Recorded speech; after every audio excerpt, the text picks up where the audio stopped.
এমনকি নূহ আলাইহিস সালাম তার কওমকে দাজ্জাল সম্পর্কে সতর্ক করেছিলেন।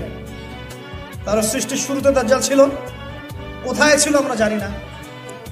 এখন সে কোথায় কোথায়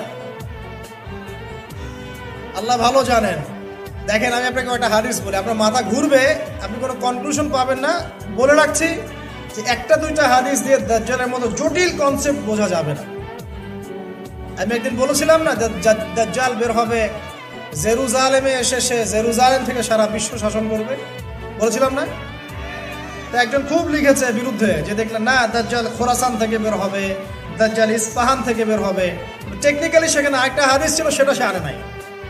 ওখানে আরেকটা হাদিস ছিল যে দাজ্জাল শাম মানে কিন্তু পুরো প্যালেস্টাইন, জর্ডান, লেবানন, এই পুরো এরিয়াটাকে শাম বলে।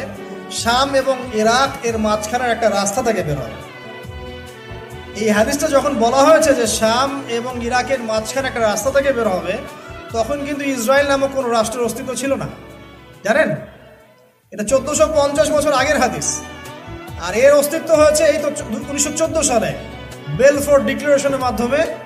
জেনারেল এলএনবি তো মনে হয়, নামটা ভুলে গেলাম, তার হাত ধরে।